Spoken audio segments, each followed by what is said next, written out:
अरे भाई तेरा ध्यान कहां है, तेरा अध्यापक यहां है, विशेषण से हो परेशान, पहचान नहीं पाते हो। तो ये देख लो मेरे प्यारे विद्यार्थी, सबसे पहले जानो विशेषण क्यों आया, विशेषता बताने के लिए। अरे भाई मेरी विशेषता कैसी है, मैं अच्छा हूं खराब हूं, तो भाई विशेषण इसलिए आया है कि वो आपकी क्या करे, विशेषता बता पाए। मेरे प्यारे विद्यार्थियों, विशेषण किसे कहते हैं, तो आप कहोगे विशेषता बताने वाले शब्दों को विशेषण कहते हैं।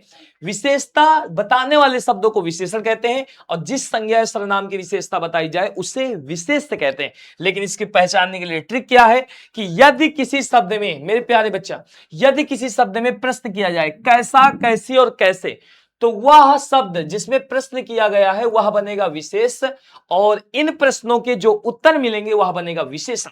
उत्तर वाले शब्द क्या बनेंगे, विशेषण। कैसे आइए बताता हूं। जैसे मैंने लिखा काला घोड़ा, तो आप प्रश्न करो घोड़ा कैसा है, तो आपने प्रश्न किया घोड़ा कैसा है, इसका मतलब घोड़ा क्या बन गया भैया, विशेष।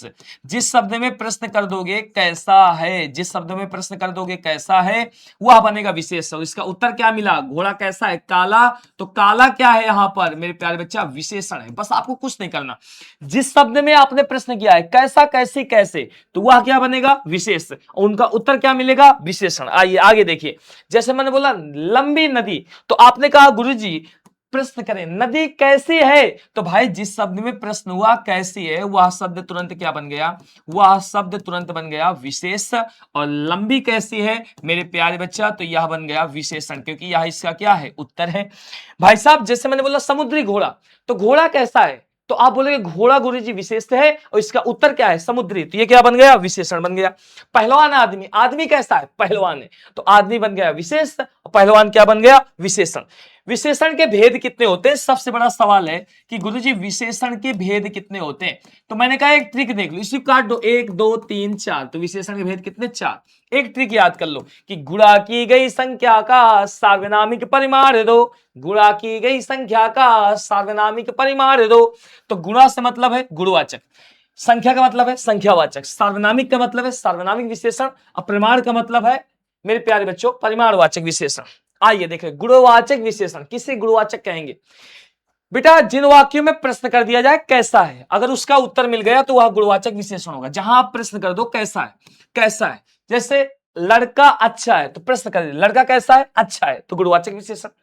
पेन कैसा है, चमकीला है, कैसा है, पेज कैसा है, नुकीला है, तो जहां पर आपने प्रश्न कर दिया कैसा है तो वह उत्तर मिल गया, तो गुणवाचक विशेषण। आइए अगला सवाल, संख्यावाचक विशेषण।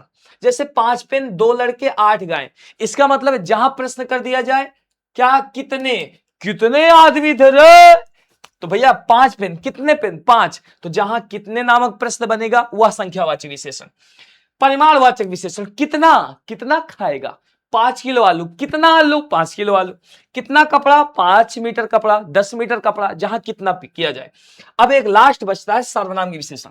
भैया जहां सर्वनाम आ जाए, सर्वनाम के बाद मेरे प्यारे लल्ला जातिवाचक संज्ञा दी रहे, उसके बाद पद दिए रहे, उसके बाद क्रिया रहे, तो यह सर्वनाम सर्वनाम ना होकर सर्वनाम की विशेषण बन जाता है। जैसे वह सर्वनाम है, लड़का जातिवाचक संज्ञा है, मेरा पद है, और है जो है वह क्रिया है, तो जब सर्वनाम के बाद संज्ञा आ जाएगी तो वह बन जाएगा सार्वनामिक विशेषण। ये रहे विशेषण के 4 भेद, जिसको मैंने बहुत प्यार से समझाया है। अगर आप एक बार और देख लोगे इसको तो मजा आ जाएगा। तो कैसी लगी वीडियो, अगर वीडियो पसंद आ रही होगी तो आज ही चैनल को लाइक करें, सब्सक्राइब करें। धन्यवाद, थैंक यू।